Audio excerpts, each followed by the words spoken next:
आपके साथ प्रियंका शर्मा, संगम नगरी प्रयागराज से मौजूद हूँ। हमारी एक बड़ी टीम भी प्रयागराज में इस वक्त मौजूद है, जो पल पल की एक एक जानकारी की अपडेट आप तक पहुंचाएंगे। लेकिन सबसे पहले हम बुलेटिन की शुरुआत करेंगे एक बड़ी खबर के साथ। उत्तर प्रदेश के मुख्यमंत्री योगी आदित्यनाथ ने ट्वीट करके एक अपील की है लोगों से, और ये वो कहा है कि लाखों करोड़ों की तादाद में श्रद्धालु संगम नगरी पहुंचे हैं, तो उनसे अपील की है कि मां गंगा के घाट के जो भी जहां भी नजदीक है वहीं पर स्नान करें, संगम नोज जाने की जिद ना करें। और साथ ही ये भी कहा है कि पूरी तरीके से सहयोग करना भी अनिवार्य है, किसी भी तरीके की अफवाह पर ध्यान ना दें, क्योंकि लगातार लोगों को भ्रमित करने का काम किया जा रहा है और लोग उन अफवाहों के शिकार हो रहे हैं। तो ऐसे में उन अफवाहों से, उन र्यूमर से बचना जरूरी है। आपको बता दें, संगम नोज जो है दरअसल यहीं पर गंगा, यमुना और सरस्वती, जो अदृश्य सरस्वती है, ये त्रिवेणी संगम है, इन तीनों नदियों का मिलन होता है। इसलिए हर किसी में एक होड़ मच जाती है कि संगम नोज में जाकर ही स्नान करना है। लेकिन बार बार साधु संतों के द्वारा अपील की जा रही है। मुख्यमंत्री योगी आदित्यनाथ ने भी कह दिया है और ये कहा जा रहा है कि जो जहां भी है वो वहां पर स्नान करे और उसी को समझे कि महाकुंभ में उसने त्रिवेणी में पवित्र डुबकी लगा ली है। क्योंकि अगर जिद करेंगे, अगर अधिकारियों की बात नहीं मानेंगे, अगर बैरिकेड्स तोड़ेंगे, तो फिर लगातार जो घटना आज हुई है ऐसी और भी आगे हो सकती है। आपको बता दें, आज अखाड़ा परिषद के तमाम साधु संतों ने आज का जो अमृत स्नान है उसको एकदम निलंबित कर दिया है, उसको पोस्टपोन कर दिया है और अब अगला ही तारीख जो है वसंत पंचमी की रखी है। क्योंकि ये दूसरा शाही स्नान था, दूसरा अमृत स्नान था, इसके बाद जो तीसरा अमृत स्नान होगा वो बसंत पंचमी के दिन होगा। हालांकि मौनी अमावस्या की एक अलग अपनी खासियत होती है। हर कोई, ज्यादा से ज्यादा लोग सोचते हैं कि मौनी अमावस्या के दिन जाकर ही हम, अगर कुंभ, अर्धकुंभ या महाकुंभ हो रहा है तो इसी दिन जाकर स्नान करें। क्योंकि कहा जाता है कि जब समुद्र मंथन हो रहा था देवताओं और राक्षसों के बीच, तो अमृत की बूंदें जो गिरी थी वो इसी मौनी अमावस्या की तिथि के दिन ही 4 जगहों पर वो बूंदें गिरी थी, प्रयागराज, हरिद्वार, उज्जैन और नासिक। इसलिए ज्यादा से ज्यादा लोग मौनी अमावस्या के दिन आकर स्नान करना चाहते हैं। इसमें मौन रहकर स्नान करना होता है। लेकिन आज जो लोगों ने, जो श्रद्धालुओं ने भगदड़ मचाई, जो चीख पुकार हुई, वो कहीं ना कहीं मौनी अमावस्या के पावन पर्व का भी एक बड़ा अपमान था। और देखिए, सबसे बड़ी बात ये, योगी आदित्यनाथ ने आप सभी से अपील की है और अपील यही है कि श्रद्धालु किसी भी तरह की अफवाहों पर ध्यान ना दें।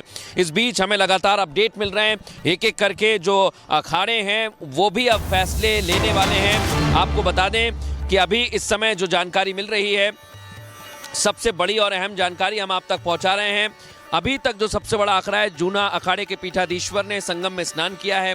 अवधेशानंद गिरी ने संगम में स्नान के बाद कहा है, संत शोभा यात्रा नहीं निकालेंगे लेकिन सांकेतिक स्नान जरूर करेंगे, और स्नान करेंगे, शोभा यात्रा नहीं निकलेगी। ये इस समय जूना अखाड़े के पीठाधीश्वर अवधेशानंद गिरी ने कहा है। और मैं ठीक उनके अखाड़े के पास ही खड़ा हूं। मैं दर्शकों को यह भी बता दूं कि अभी हो सकता है, क्या कहेंगे स्वामी जी, चूंकि अप्रत्याशित श्रद्धालुओं की भीड़, जितना सोचा नहीं गया था उससे ज्यादा इस समय प्रयागराज की पावन भूमि पर करोड़ों की संख्या में श्रद्धालु पहुंचे। देखिए, इसमें कई करोड़ यहाँ पर श्रद्धालु हैं और उन श्रद्धालुओं में उमंग है, उत्साह है, उल्लास है। सब गंगा के तट पर एक साथ पहुँचना चाहते हैं। पर आप कल्पना करके देखिए कि करोड़ों व्यक्ति जब सड़क पर एक साथ खड़े होंगे तब वो आगे पीछे भी नहीं हो सकेंगे। तो श्रद्धालुओं से हम प्रार्थना करते हैं, उनसे हम बार बार अपील करते हैं कि वे श्रद्धा और उमंग अथवा विश्वास के अतिरेक में न रहें, संयम रखें, आत्मानुशासन रखें। जो करोड़ों व्यक्ति अगर सीधे ही संगम की ओर बढ़ेंगे जहाँ गंगा, यमुना, सरस्वती का मिलन हो रहा है, तो ऐसा अव्यवस्था हो सकती है। कुछ घायल हुए हैं, कुछ क्षति हुई हैं, उनके लिए हम प्रभु से प्रार्थना करते हैं। और हम सन्यासियों ने, चूँकि हम पारमार्थिक प्रवृत्तियों के विकास के लिए हमारा सन्यास है और दूसरों के हित के लिए, सर्वे भवन्तु सुखिनः अथवा लोकाः समस्ताः सुखिनो भवन्तु, तो हम सबने ये निर्णय लिया है कि हम अलग अलग स्थानों पर स्नान करेंगे। इस अमृत स्नान में हम भारी शोभा यात्रा लेकर नहीं जाएंगे। हमारे पास जो एक उत्सव का वैशिष्ट्य रहता है उसको हमने गौण किया है। हमारे श्रद्धालु पहले हैं, हमारे लिए हर भक्त की आस्था पहले है, इसलिए हमने अपने स्थान शोभा यात्रा के रूप में स्थगित किया है। और सामान्य रूप से हम सब सन्यासियों ने गंगा में डुबकी लगाई है और ये स्नान हम भक्तों के लिए समर्पित कर रहे हैं कि वो आसानी से गंगा के तट पर पहुंच सकें, यमुना के तट पर, संगम तक आम भक्त पहुंच सकें।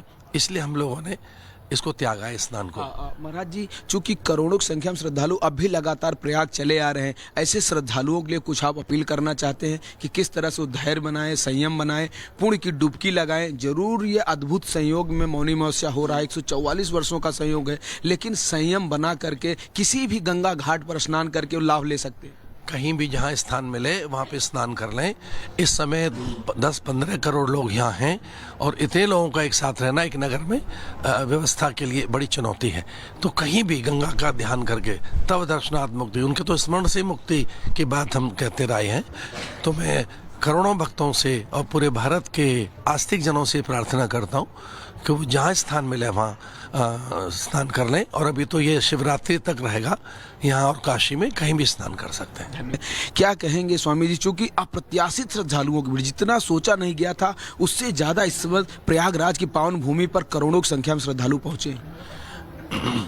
देखिए, इसमें कई करोड़ यहाँ पे श्रद्धालु हैं और उन श्रद्धालु में उमंग है, उत्साह है, उल्लास है। सब गंगा के तट पर एक साथ पहुँचना चाहते हैं। पर आप कल्पना करके देखिए कि करोड़ों व्यक्ति जब सड़क पर एक साथ खड़े होंगे तब वो आगे पीछे भी नहीं हो सकेंगे। तो श्रद्धालुओं से हम प्रार्थना करते हैं, उनसे हम बार बार अपील करते हैं कि वे श्रद्धा और उमंग अथवा विश्वास के अतिरेक में न रहें, संयम रखें, आत्मानुशासन रखें। जो करोड़ों व्यक्ति अगर सीधे ही संगम की ओर बढ़ेंगे जहाँ गंगा यमुना सरस्वती का मिलन हो रहा है, तो ऐसा अव्यवस्था हो सकती है। कुछ घायल हुए हैं, कुछ क्षति हुई हैं, उनके लिए हम प्रभु से प्रार्थना करते हैं।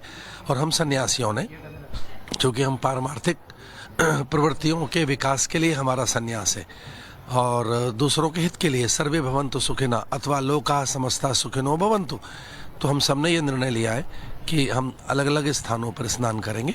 इस अमृत स्नान में हम भारी शोभा यात्रा लेकर नहीं जाएंगे। हमारे पास जो एक उत्सव का वैशिष्ट्य रहता है उसको हमने गौण किया है। हमारे श्रद्धालु पहले हैं, हमारे लिए हर भक्त की आस्था पहले है, इसलिए हमने अपने स्थान शोभा यात्रा के रूप में स्थगित किया है। और सामान्य रूप से हम सब सन्यासियों ने गंगा में डुबकी लगाई है और ये स्नान हम भक्तों के लिए समर्पित कर रहे हैं कि वो आसानी से गंगा के तट पर पहुंच सके, यमुना के तट पर संगम तक आम भक्त पहुंच सकें। इसलिए हम लोगों ने इसको त्यागा है स्नान को। महाराज जी, चूंकि करोड़ों की संख्या में श्रद्धालु अब भी लगातार प्रयाग चले आ रहे हैं, ऐसे श्रद्धालुओं के लिए कुछ आप अपील करना चाहते हैं कि किस तरह से वो धैर्य बनाएं, संयम बनाएं, पुण्य की डुबकी लगाएं? जरूर ये अद्भुत संयोग में मौनी अमावस्या हो रहा है, 144 वर्षों का संयोग है, लेकिन संयम बना करके किसी भी गंगा घाट पर स्नान करके वो लाभ ले सकते हैं। कहीं भी जहाँ स्थान मिले वहाँ पे स्नान कर लें। इस समय 10-15 करोड़ लोग यहाँ हैं और इतने लोगों का एक साथ रहना एक नगर में व्यवस्था के लिए बड़ी चुनौती है। तो कहीं भी गंगा का ध्यान करके तब दर्शनार्थ मुक्ति, उनके तो स्मरण से मुक्ति की बात हम कहते रहे हैं। तो मैं करोड़ों भक्तों से और पूरे भारत के आस्तिक जनों से प्रार्थना करता हूँ कि वो जहाँ स्थान मिले वहाँ स्नान कर लें। और अभी तो ये शिवरात्रि तक रहेगा, यहाँ और काशी में कहीं भी स्नान कर सकते हैं।